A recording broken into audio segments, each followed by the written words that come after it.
waaw ndax tey moom dama fàtte daal clim bi loolu moom xam naa moom dinaa jot sama yóbbal bu ma paree donc daaw bu ñu jógee foofu également dinañu dem ci ñu li fa xew ca université Cheikh Anta Diop Ndakaaru mu di faatu ki nga xamante ni moom moo di jeune bi di Abdoulaye donc Abdoulaye nag gis nañu ca manifestation yi nga xamante ni amee na ci université Cheikh Anta Diop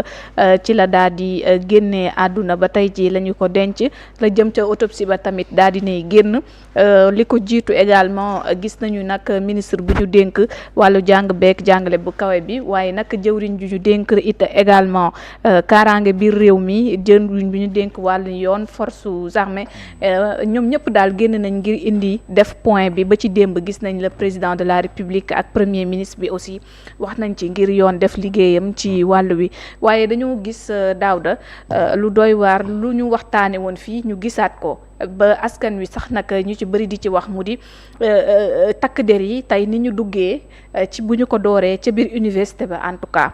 bu ñu sukkandikoo ci jëwriñ ji ñu dénk kaaraange gi en tout cas expliqué na justifié na li waral loolu waaye lan lañ tënk ci loi 94 tiré 79 bi ci franchise universitaire. waaw dégg naa ministre je pense que ministre de l'enseignement supérieur. waaw ministre de l'enseignement supérieur expliqué na ko. la mu expliqué également mooy loolu sa franchise universitaire dafa nekk lu nga xam dafay empêcher. takk der yi ñu mën a dugg ci fi nga xamante ne moom mooy université mais boo xoolee loi boobu muy wax également na mu ko tërgee mooy li ñu considère véritablement comme l'université moom mooy le campus pédagogique. mooy fa nga xamante fa la ñu jàng fa la salle de classe yi nekk et consort et campus social bi comme moom nu mu ko waxee dafay nekk lu nga xamante ne bokkul ci li nga xamante ne mooy franchise universitaire loolu moom la kii wax bon dem na ba ne campus social bi dañ ko considérer comme un quartier de Dakar et consort soit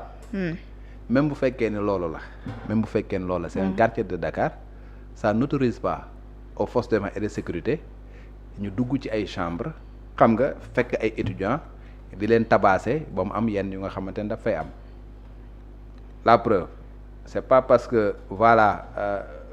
Médina la muy benn quartier que mën nga dugg foofu dajji kër nit xam nga dugg ci nekk par exemple dafa tabasser ay nit ay consort amul benn franchise bu nga xamante ne moom moo wax ne Médina takk der waru fa dugg mais ça n'autorise pas véritablement takk der yi ñuy dajji ay bunt di dugg ci ay biir kër xam nga di dóor ay nit wala di tabasser ay nit ay consort quand tu booy rechercher infraction mën nga rechercher infraction en respectant les procédures mais amul lenn lu nga xamante moom mën a justifier yenn violence yi ba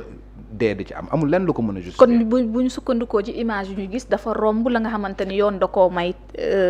ñiy assurer kaaraange. non dama lay wax lenn c'est-à-dire que tey je respecte beaucoup nos forces de défense et de sécurité parce que c'est des gens yu nga xamante ne ñu ngi def liggéey bi nga xamante ne moom lañ leen di wax parce que dañ ne leen dans leur statut li nga xamante ne moom la ñu leen di sant moom mooy ñoom ñu défendre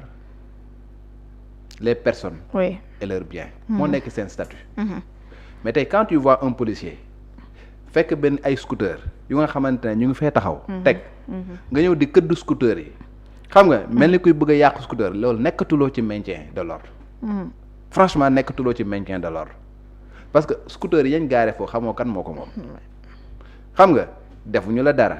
doona ma scooter dafa def infraction même si su fekkee c'est pour empêcher étudiants yi ñu génn étudiant bu bëgg a génn pourquoi nga koy empêcher mu génn étudiant bu nga xam mi ngi jël scooter pour génn dafa bëgg daw bëggul fekkee loolu lu tax nga war ko empêcher kooku nekkul ku nga xamante ne danger la pour yow nekkul ku nga xamante ne daf la song par exemple pour dóor lay consort tu as le monopole de la force légitime dans le cadre de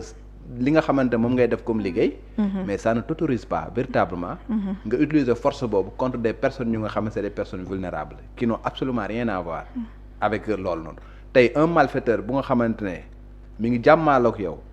bëgg mu def benn infraction nga ñëw pour que jàpp ko mu bëgg a def rébellion et consort nga neutraliser ko wala nga nangam ak nangam loolu ça se comprend parce que boobaa da nga koy jaay force bu nga xamante ne loi bi moo la ko permettre pour que ngay xeex ñaawteef mais force boobu nga xamante ne loi bi moo la ko permettre nga takk insigne sol tenue ba ñëpp mën la identifier pare ça ne t'autorise pas à ce que ngay def leen lu nga xamante ne wax dëgg yàlla warul tu peux maintenir l'ordre tu peux rétablir l'ordre bu fekkee ni am na vraiment des violations mais quand même dafa am benn limite bu nga xamante ne takk der waru fa def parce que boo ko defee rek la taxoon nga jóg defatoo ko la taxoon nga jóg mooy mais protéger les personnes nit bi nga xamante ne yaa ngi ko war a protéger nga dem bundu xatal ko wala nga dem dóor ko wala nga gaañ ko ci lu nga xamante ne tegul yoon mais yow violé nga li nga xamante ne moom nga waroon def la taxoon ñu soxla woon la wala la taxoon par ñu lay fay par weer defatuloo ko donc c'est des choses yu nga xamante ne dafa warul encore une fois amul lenn lu ko mën a justifier franchement amul lenn lu ko mën a justifier y a des explications qui ont été données le ministre de l'enseignement supérieur joxe na explication pour man bu fekkee ne dafa am lu nga xamante ne dafa am ku nga xamante ne génn na àdduna étudiant bu génn àdduna mu am ay manifestations yu nga xam ne dafa am université yow gouvernement soo ñëwee da ngay àddu di wax ak askan bi da ngay wax lu nga xamante moom mooy apaiser parce que yow yaay woon nit ñi ci apaisement yow booy woote nag ci apaisement yow yaay am discours bu nga xamante mooy un discours rassembleur un discours qui apaise mais tu peux pas avoir un discours accusateur tu accuses les gens yow war ngeen xool seen bopp parce que étudiant bu nga xam ne am na 31 ans xam nga waru nekk université et consort ça c'est des choses yu nga xamante ne man pour man c'était pas des choses yu nga xamante ne ministre de l'enseignement supérieur waroon na ko fa wax et consort muy benn et la deuxième chose mooy su fekkee ne da nga ñëw nga ne mbir dafa am ngeen ñëw rek yéen bu gouvernement bu ngeen ñëwee ay solution ngeen di proposer wala ngeen wax lu nga xamante ne c'est des mesures que vous annoncez yu nga xamante ne dañ koy def ku mel ni tey Yacine Fall son discours n'a pas été guddul. waaw daal wax na l'essentiel. Elle est restée sur les principes. En tant que ministre de la justice. Il y a telle chose qui s'est passée de part et d'autre peut-être étudiants yi am na peut-être loo xamante ne jàpp nga ni def nañ ko nga wulubbi ci enquête boo demee ba nga xam enquête bi prouver que ni réellement dañoo nekk ñu nga xamante ne def nañ ay violence gaañ nañ ay policiers def nañ lu nga xamante ne deful am na yenn infraction nga xamante ne def nañ ko ñu am des éléments nga xam ñoom ñoo koy prouver boo leen teg yoon nga teg leen yoon loolu enquête moo ko mën a déterminer mais na ngay ubbee enquête ci ay étudiants jàpp ci presque 100 personnes ñu nga xamante ne yaa ngi leen jàpp 105 waaw ah 105 noonu nga war a ubbee enquête ci ñi nga xamante ne ñoom ñooy les takk der yu nga xamante ne def nañ loo xamante ne defut. surtout circonstance su décès bu Abdoulaye Ba bi. justement aujourd'hui on a l'autopsie bu nga xamante daf ko génne et l'autopsie li nga xamante daf ko révélé mooy y a une mort violente. mort violente bi dans quelles circonstances la amee il faut que ñu enquêter. parce que boo xoolee même la famille de Abdoulaye Ba. oui la famille a été très digne. ne porté wuñu plainte réclamé wuñu quoi que ce soit mais li ñu réclamé mooy lan. que véritablement ñu wax leen dans quelles circonstances véritablement la seen doom génn àdduna mais c'est la moindre des choses génn na àdduna circonstance bi la génn àdduna su fekkee ne am na kenn ku nga xamante ne daf cee laale dafa def lakk sadu noonu ñu mun koo identifier ñëw ne telle personne kat identifier nañ bu ñu koy teg loxo ñu teg ko loxo parce que mort d'homme la encore une fois loolu mooy li nga xamante ne dafa war a am ci mbir mi enquête yu nga xamante ne def nañ ko dans le cadre de ces manifestations là dafa war a nekk une enquête bu nga xam ne enquête indépendante la deuxième chose j'aime bien maître Bamba Cissé je le connais xam nga wax dëgg yàlla lu baax rek laa mës a xam ci moom mais tey boo ñëwee ba nga ne da ngay ñëw nga ne da ngay def une communication ci public bi soo demee ba nga xamante ne yaa ngi wane ay images yu nga xamante ne pour naan étudiants yi lii lañ def lu moo justifier lii xam nga de la même manière également war nga ñaawlu la nga xamante ne moom la takk der yi def. ñaawlu na ko sax en un moment donné ñaawlu na ko nee na moom déploré na violence boobu. mais booy wane ay images yee. wane image yee moom bu fekkee da ngay communiquer mu leer. mais su fekkee ni moom ci communication boobu li waral itam mu wane image yi mooy justifier. tey lan moo waral force de l'ordre yu duggee nu ni mel ci kaw ci biir université Cheikh Anta Diop. en tout cas image yi ñu wane ñu gis. ay cocktail molotov donc benn ci ay étudiants yor ko ñii yore arme ca wet ga ñii groupe loo di am en tout cas lu ñuy préparer foofu noonu mu accès li nga xamante ni moom moo di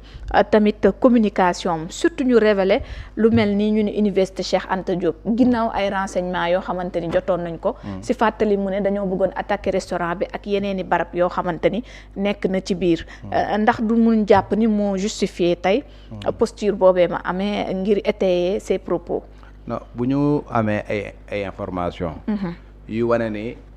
biir université bi am na ñu nga xamante ne ñu ngi fa te la ñuy def waruñu koo def foofu étudiants yi bu ñu fa nekkee jàng lañ fa war def bu ñu leen loger pour que ñu dem jàngi la bu ñu fa defee naka sudul noonu lu nga xamante ne warul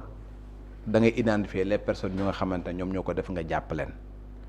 des personnes ñu nga xamante ne temps yële passé biir université jàpp nañu ay nit yu ñu defere si vous vous rappelez après la finale début janvier bi la waaw. finale. oui bu coupe d'Afrique bi. am na ay étudiants yu tabassé foofu yu attaqué foofu beneen étudiant. bu nga xamante ne borom der bu xonq la. oui ñooñu dañ leen identifier dañ leen a jàpp dañ leen a jébbal yoon coow jibul déggoo fi manifestation. gisoo fi kenn xeex gisoo fi nangam ak ne jébbal nañ leen yoon. loolu lu normal la. tu identifier les personnes yu nga xamante def nañ ñaawteef nga daal leen di arrêter nga daal di leen jàpp. même à supposer que tey nga ñëw tey am ñu nga xamante ne dañu yor ay cocktail molotov comme tu dis wala yor nañ ay armes nga identifier ba neutraliser leen la pare ça ne te donne pas l'autorisation. ña nga xamante ne defuñu dara. xam nga ñu ngi ci campus ba toog nga ñëw nga daal di lawal affaire boobu ba fekk leen ñoom tamit di leen dóor wala ngeen def lu nga xamante c'est pas parce qu'ils sont des étudiants rek ils sont coupables dama la wax sànq une infraction ne se présume pas. tey ki nga xamante ne da nga ko gis mu jël xeer. wala mu jël kii jub sa kaw affaire générale ba bëgg la gaañ ek nga neutraliser ko. xam nga loolu ça peut se comprendre mais ki nga xamante ne deful dara. ma nga nekk ci biir chambre am wala deful dara ma nga ci yoon ba di dem. wala mi ngi bëgg jël scooter am pour dem ay consort nga empêché ko pare attaqué ko daal di koy gaañ ay consort dafay nekk lu nga xamante ne lu normal. parce que quel que soit attaque booy mën a gis également la riposte doit être proportionnelle à l'attaque. même tey jii boo xoolee suñu ay textes. li ñuy woowee par exemple la légitime défense. il faut que la réponse soit proportionnelle à l'attaque pour que ñu mën a considérer que ne véritablement y a légitime défense waxuma la sax takk der de muy man ak yow kese su fekkoon ne am na mbir bu nga xamante ne dafa am mën nañu wax ne peut-être certes excuse de provocation jël nga yat bëgg maa dóor ma jam la paaka am na excuse de provocation am na mais amul légitime défense nit yor jaasi jël sama kaw ma jël balu fital daal di koy dóor mu dee. xam nga am na excuse de provocation mais amul légitime défense parce que la riposte n'est pas proportionnelle à l'attaque donc loolu noonu suñu ay textes dañ ko prévoir donc quel que soit lu nga xamante ne nee nga découvrir nga ko à l'université. université étudiant lan ngay wane ay étudiants yu nga xam ne yor nañ paaka ay paaka nga gis nga rangale. ay peut-être cocktail molotov moom nga gis peut-être ñaar wala ñett ay consorts mais. Combien de personnes tu as arrêté? Tu as arrêté 105 personnes. Combien de personnes ont été blessées à l'université? Oui, am na ay étudiants ak i takk der yu ñuy wax am nañ fay gaañu. Oui waaw donc encore une fois bu fekkee da ngay ubbi enquête une enquête bu nga xamante ne ñaari corps yi boor yëpp lay xool képp ku nga xamante ne daf nga ñaawteef encore une fois. ñu teg la yoon. bu dee étudiant ba dafa def ñaawteef ñu identifier ko gis ay éléments yu nga xamante ne moom la def am ay firndeel yu nga xam ñoom noonu ñu jàpp ko teg ko der teg ko yoon mais takk der ba nga xamante ne def na naka suru noonu également ba am ay yàqu-yàqu yu nga xamante ne daf ci am wala ba nga xamante ne dafa am ñu nga xam ne ci génn àdduna ay consort kooku aussi il faut véritablement ñu ubbi enquête mun ko identifier buñ ko identifier également ñu jàpp ko parce que maintien de l'ordre ak rétablissement de l'ordre ne veut pas dire tuer une personne su fekkee ne agent bi dafa rey ni dans l'exercice de ces dafa nekkoon par exemple foo xamante ne véritablement il était dans la nécessité pour véritablement user de son arme de service il y a des choses qui sont prévues par les textes am na fu nga xamante ne agent mën na dégainer son arme tirer rey nit te dara du ko ci fekk textes yi permettre nañ ko am na niveau bu ñu mais dafa am ay circonstances yu nga xamante ne moom mooy waral loolu est-ce que circonstances yooyu moom moo nekkoon ci manifestation yi nga xamante ne ñoom ñoo amoon ci manifestation keroog yi c'est à voir. est-ce que doy na tam pour ñu ne am ba ñuy méngale waxi génnu Bamba Cissé bi ak ministre bi nga xamante ni weesu na fi ci jamono yi nga xamante ni ay jëyee am na fi ndax fii wax nañ fi ay forces occultes waxoon nañ fi ay infiltration entre autres tey ji ça suffit ndax ñu méngale ko wala boog aj ko foofu. nit ñi mënuñu leen kenn mënu leen empêcher ñu def comparaison parce que comparaison mën na am bële dafa amoon ay ñaawteef benn ministre de la justice daal di génn daal di expliquer ni ñaawteef yi di am lii moom moo ko war na asafula takk der yi. nii ñu agiré ñaawteef yi moom moo ko waral ñaawteef yi moom moo ko waral ñaawteef yi moom moo ko waral. C'est ce même discours-là que le ministre de l'Intérieur actuel a tenu. bu ñu duggee ci campus bi bu ñu agiré nii bu ñu defee nii ak naag naag ne le lii moom moo ko waral. et tu montres même des images yu nga xamante ne qui ne correspondent pas véritablement à li nga xamante ne moom moo xew foofu. ah oui. oui parce que image cocktail molotov boobu ngay wane noonu. du lu bees. ah bon. image cocktail molotov boobu ñuy wane noonu. moo du ma xool image bi. image yooyu du ci manifestation bi. ah bon. Il y a même des journalistes yu nga xamante ne def nañ li ñuy woo fact checking. waaw gis nañ yu ni mel. ay fact checking yu fan. oui parce que foofu nga xamante ne foofu la kooku nekk yor cocktail molotov boo fa demee tey ji ay gris nga fay fekk. mais am na ay niveau yi itam yu ñu wane ne orientation yi est-ce que bokk na foofu. non ci niñ leen tiimee. foofu noonu nga xamante ne fa la mbir bi amee foofu noonu nga xamante ne fa la image bi amee. ñii ñëpp def nañ ay fact checking mais boo demee fii nii ñuy wane image bi nii. waaw fii nii ñu wane nii waaw fii nii boo fa demee li nga xamante moom la ñu wane ay fact checking boo fa demee ay gris moom moo fa nekk donc image yi dañu naan du image yu bees ça n'a rien à voir avec manifestation yi nga xamante moom moo am ne moom la nit ñi di wax. mais ministre de l'intérieur mun na am renseignement ci base ay images yoo xamante ni beesul. mën nañ ko induire en erreur il peut se tromper peut-être de bonne foi. voilà mais c'est lu ci mën di am image yi boo koy wane également soo ñëwee par exemple ngay ñaawlu benn affaire tu montres des images yu nga xamante peut-être ay étudiants ñoom ñu ko mais tu n'as montré benn image bu nga xamante ne di wane ne policiers yeeg ñàngam lu ñu agiré foofu noonu au niveau de l'université et pour man nag bu fekkee ne da ngay communiquer da nga bëgg véritablement que askan bi seen bopp parce que tu es là pour servir askan bi. askan bi nag boo leen di servir c'est des deux bords. image yi bëri na am na image yoo xamante ni mi ngi ci beneen boor yi nu mu tudd wane nañ fi ay machette ay paaka ak ay yeneen yoo xamante ni ba ci ay grenade yoo xamante ni gis nañu. mais loolu laa wax xam nga wane nañ ay image u machette. mais wane nañ ay image am na partie yu am gris ak yu amul gris. foofu tam par rapport ak borom cocktail molotov bi fi nga xamante ni taxaw na fa. oui en tout cas daal li nga xamante ne moom la journalistes yi def fact checking ak ñi nga xamante moom lañ def. moi j'ai vu benn journaliste bu nga xamante ne Soleil Check la nekk Jerry